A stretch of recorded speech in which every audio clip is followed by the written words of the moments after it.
God aften, mine damer og herrer. Hjernesal i Nordsjælland vil gerne byde jer velkommen til vores ikke uropførelse, men anden opførelse af et dogmeudgave af H.C. Andersens eventyr.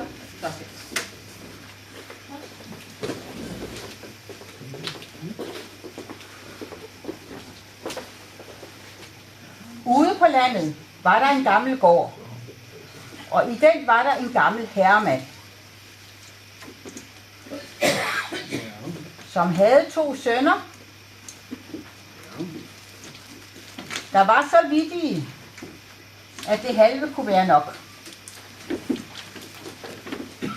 De ville fri til kongens datter, og det turde de, for hun havde ladet kundgøre, at hun ville tage til mand den hun fandt kunne tale bedst for sig. De forberedte sig nu i 8 dage. Det var den længste tid, de havde til det, men det var også nok, for de havde forkundskaber, og de var nyttige. Den ene kunne udenad det latinske leksikon og byens avis for 3 år, og det både forfra og bagfra. Den anden havde gjort sig bekendt med alle lavsartiklerne, og hvad enhver oldermand måtte vide. Så han kunne tale med om staten, mente han. Dernæst forstod han også at brodere seler. For han var fin og fingernem. Jeg får kongedatteren, sagde de begge to. Og så gav de deres far dem hver en dejlig hest. Han, som kunne leksikonet og aviserne, fik en kold sort, og han, som var oldermandsklog og broderede, fik en mælkehvid. Og så smurte de sig i mundvine med levertran, for at de kunne blive mere smidige.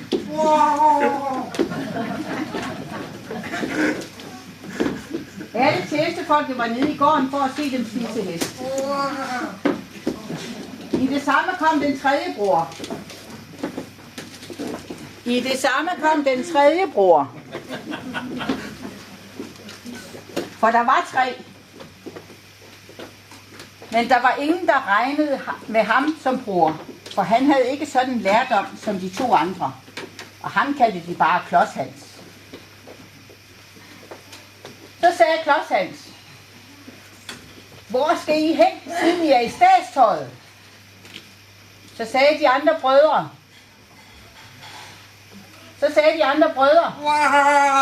til Hove, for at snakke os kongedatteren til. Har du ikke hørt, hvad trommen går om over hele landet? Og så fortalte de ham det. Så sagde Klodshans: hele den, så må jeg nok med. Så sagde Klodshans: hele den, så må jeg nok med. Og brødrene lå af ham og red afsted. De red afsted, alt hvad remmer og tøj kunne holde. Far, sagde Klodshans, lad mig få en hest. Jeg får sådan en lyst til at gifte mig. Tager hun mig, så tager hun mig. Og tager hun mig ikke, så tager jeg hende alligevel. Der er de her lande. De kan jo ikke tale. Du er altså fint. De brødre er stadig tale. Så sagde Klodshans: må jeg ingen hest få? Så tager jeg gedebukken. Den er min egen, og den kan godt bære mig. Så tager jeg gedebukken. Op på gedebukken, Klodshans. Nej, gedebukken. Og den kan godt bære mig. Og så satte han sig over skrævs på gedebukken, stak sine hæle i siden på den, og for afsted hen over vejen. Han for afsted hen over vejen. Klodshans for afsted hen over vejen. Og han for afsted hen over vejen. Ej, hvor det gik. Her kommer jeg, sagde Klodshans. Og så sang han, så det skingede efter. Brødrene red ganske stille forud. De talte ikke et ord.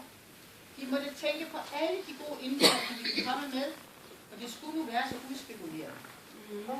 Hallo, højde, råbte Klodshans. Her kommer jeg, se hvad jeg fandt på landevejen. Og så viste han dem En død krage. Klods, sagde de.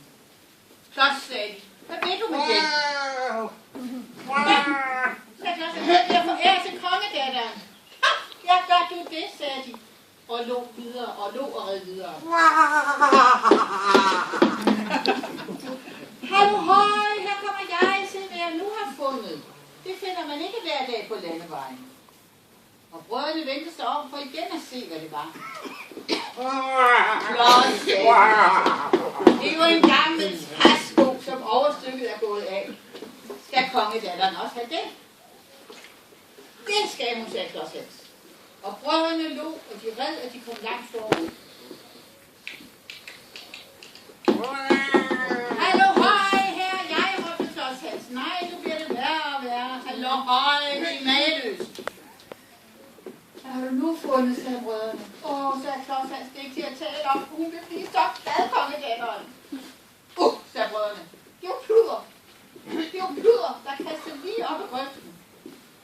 Pluder. Hvad ved du med det pluder, der? Det er jo kastet lige op ad grøftekanten. Ja, sagde Klods Hans, det er det. Det er den fineste slags, og man kan ikke holde på det. Det er sådan lidt ude fra Malø, man kan ikke holde på det. Og så fyldte han lommen. Men brødrene red alt, hvad remmer og tøj kunne holde. Og de kom en hel time forud. Og de red alt, hvad remmer og tøj kunne holde. Og de red alt, hvad remmer og tøj kunne holde. Og de kom en hel time forud. Og der fik frierne nummer, eftersom de kom. Og blev sat i række. 6 i hver geled. Så tæt, at de ikke kunne røre armene. Og det var nu meget godt. For ellers havde de sprættet rygstykkerne op på hverandre. Bare fordi de ikke stod for hinanden. Alle landets indvånere stod nu rundt om slottet. Lige op til vinduerne for at se kongedatteren tage imod frierne. Og lige som en af dem kom ind i stuen, stod talegaven pligt for ham. Og du kan ikke sige noget. Det duer ikke. Nu kom den af brødrene, så skulle leksikonet. Men det havde det rigtig nemt ved at stå i rette.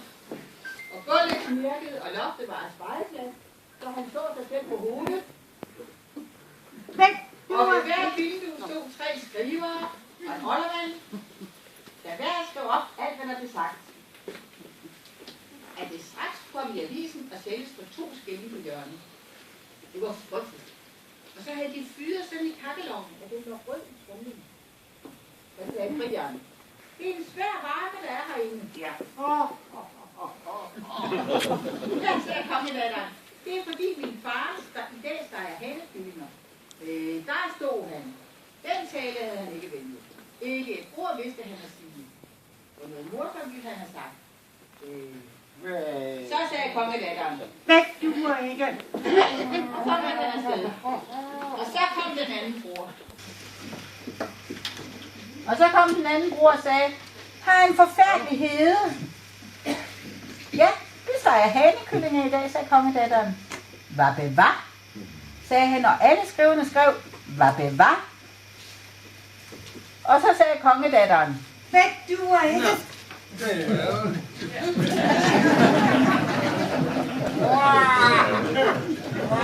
Nu kom Klods Hans. Han red på hedebukken, lige ind i stuen.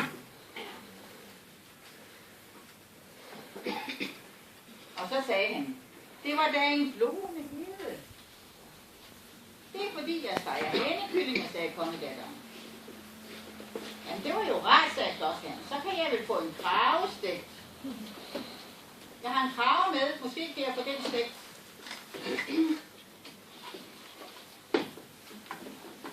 Det kan de meget godt, sagde kongedatteren. Men har de noget at stege den i? For jeg har hverken potte eller pande. Men det har jeg, sagde Klods Hans. Nu sætter jeg min gedebuk, og så skal jeg vise dig, hvad jeg har med til at stege kraven i. Nej, det var kraven, vi skulle stege i den der. Ja. Det har jeg, sagde Klods Hans her, kogetøj med tingkrav. Og så trak han en gammel træsko frem. Han trak en gammel træsko frem og satte kraven i bilen.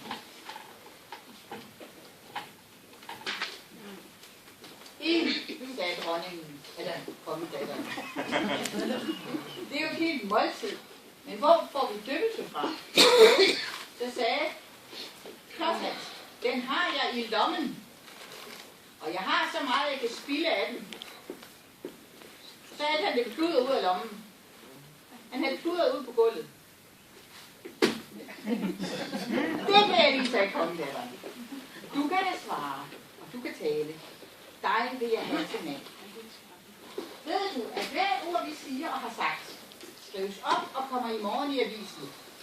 Ved hvert vindue ser du 3 skrivere og en gammel oldermand. Og oldermanden er den værste, for han kan ikke forstå. Og det sagde hun nu for at gøre ham bange. Og alle skriverne vridskede og slog en blæktat på gulvet. Det er nok herskabet, sagde Klods Hans. Så må jeg give oldermanden det bedste. Og så vendte han sine lommer og gav ham pludret lige i ansigtet. Lige i ansigtet. Ja, lige i synet. Så sagde kongedatteren, det var fint gjort. Det kunne jeg ikke have gjort, men jeg skal nok lære det. Og så blev Klods Hans konge.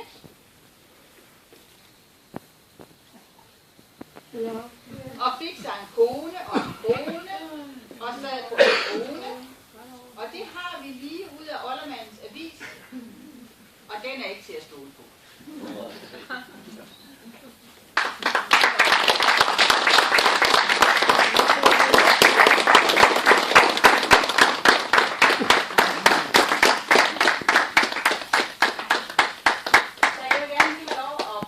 Rollebesætning, og det er i kronologisk rækkefølge.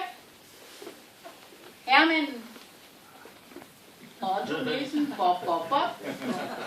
Så er det den ene søn, Peter Anke Andersen. Den anden søn, Benny Forsted. Så har vi Klods Hans, det er Claus Købsmann. Så har vi skriverne herovre, det er Jannik Lindegaard, og vi har Henrik eller Christiansen. Så har vi prinsessen, Charlotte Petersen, og oldermanden, Flemming Petersen. Så havde vi første elskeren, ham der blev sendt helt Finn Greg, hvor han henne? Der, ja. Så har vi alle vores regissører her, det er nok dem, der har lavet det, Kirsten, og vores, vores træmænd, ja. Og et værksted, som har lavet vores gæster og alt muligt andet. Og så jeg har bare sådan... Jeg håber, jeg hyggede jer. Der var nogen, der så med i går. I så med igen i dag. Ja, det gjorde jeg. Og det er dejligt. Tak for det.